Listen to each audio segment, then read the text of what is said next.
it's easy to categorize all of these drums for different reasons, but one of the nice things about Rogers and Gretsch drums in comparison with these two companies is that they were making their shells first by doing the cross lamination of the woods and then putting a wrap on. Whereas in this era of drum making with Ludwig and Slingerland, they would have a 3-ply piece of plywood. Again, usually outer ply of mahogany. You can see here this is a little darker. Inner ply of poplar, and then interior ply of maple or mahogany occasionally. They would then put the sheet of sparkle wrap or whatever the color was, and then bend the shell. And this is kind of gives you an idea here where you can see that the wrap actually goes into the lamination here and goes in through the interior of the drum, which means that you're going to have a larger area here where there's going to be a lot of contact. Again, this is actually a pretty sharp bearing edge for Ludwig. A lot of times in the 60s, you'll see a bearing edge a little closer to the way that the Slingerland drum is. And they did the same thing here where they have, it's like actually this wrap is on the outside, but you can see that there's, the way that they constructed this is these 3 plies come into each other here on the side there. The problem with this, with some of the Ludwig stuff, is that you get a big bump right here in the drum where the wrap goes into itself or into the shell, and then you usually have a flat spot. So there's a bump and then a flat spot where it kind of levels out. Like actually the flat spot would be on this side. So flat here and then a big bump. We tend to think that having a perfectly round drum is kind of the way to go, and it tends to, it allows you to have better control of the tuning, gives you a broader tuning range, all those things. But at the same time, Ludwig 60s drums have such a kind of classic sound, but they are certainly more one-dimensional than I would say a Gretsch or Gretsch or a Rogers because of shell construction and the fact that the shell is not perfectly round. You know, some of the classic Ludwig sound is just kind of a thud, and part of that's, again, the drums not being perfectly round, also having softer woods, and you tune it in a certain area that it just kind of get the drum to get a thwack as opposed to an open tone, which you could very easily get with the Rogers and the Gretsch drums. So, and Slingerland kind of is kind of, you know, in between those sounds. It's kind of have it laid out here where you have kind of like the thwack, and you get a little more tone out of a Slingerland, and these two, the Rogers and the Gretsch, definitely get more tone than the Ludwig.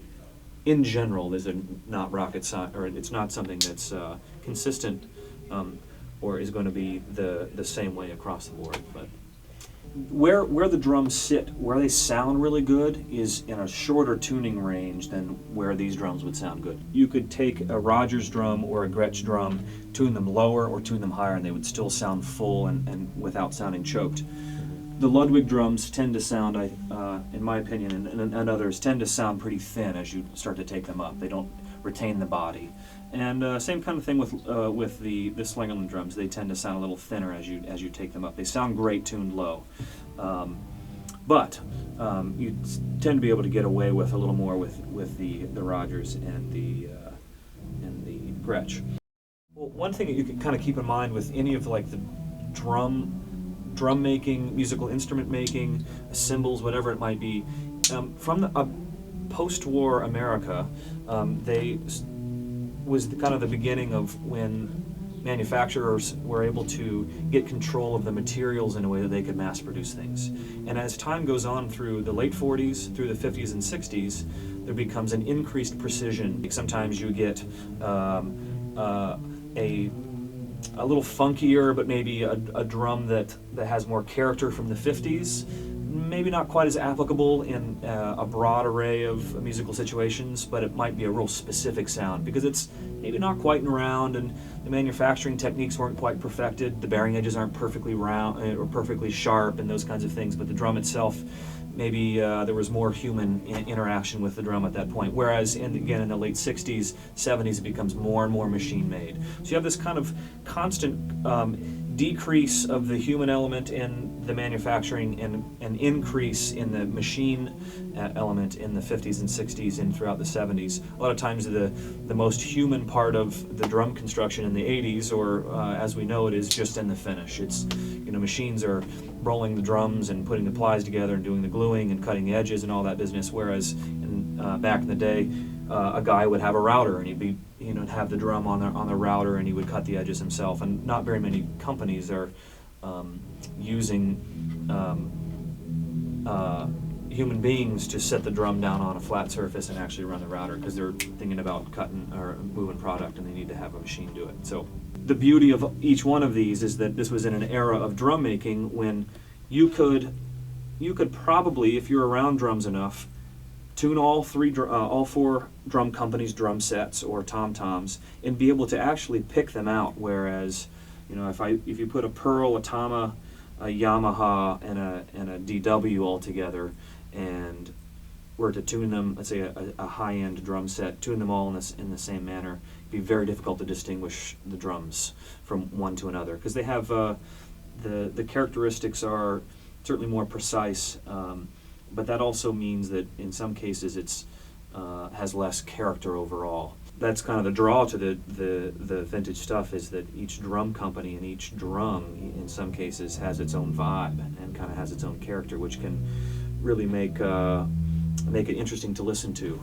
and a lot of fun to play also. Sometime in the late 60s, the Japanese construction, or excuse me, I should say Japanese companies started making a lot of drums and were importing them into the United States.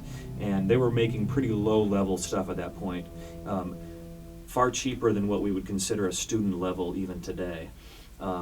But as the 70s went on, they started making better drums and cheaper. You have cheap imports coming in and sort of undercutting what the American companies were doing in the 60s and 50s and making high-quality things. Therefore, a lot of the companies tried to restructure. A lot of them tried to the original owners sold them to larger companies and tried to consolidate and tried to get out of the business. And a lot of times the new companies, even though they would have the same name and they would have a lot of the same staff, they moved locations and tried to cut costs. And a lot of times the people running the companies were not even musicians anymore. And so there was a lot of turnover in the drum world. Gretsch went through a period where they were bought and sold and moved the factory around. Baldwin owned them for a while. And so it's really important in the late 60s and 70s to try certain kits and to try certain drums case by case, because some of them are not very good and some of them are. A case in point being, this is a 70s Gretsch stop sign badge, very early 70s drum kit, and this is probably better made than most of the 60s things that I've seen.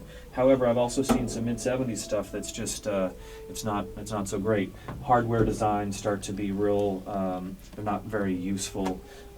Innovations at that time sometimes weren't all that functional in terms of the placement of hardware and those kinds of things. And so all of the drum companies had to try to find a way to compete with the Japanese companies. At this point in the mid-70s is when you start finding Pearl and other companies like Tama starting to make higher quality drums, and you start seeing some of those coming onto the market. Pearl especially. You start seeing some of the Tama stuff in the early 80s as being sort of better than they were any time prior to that.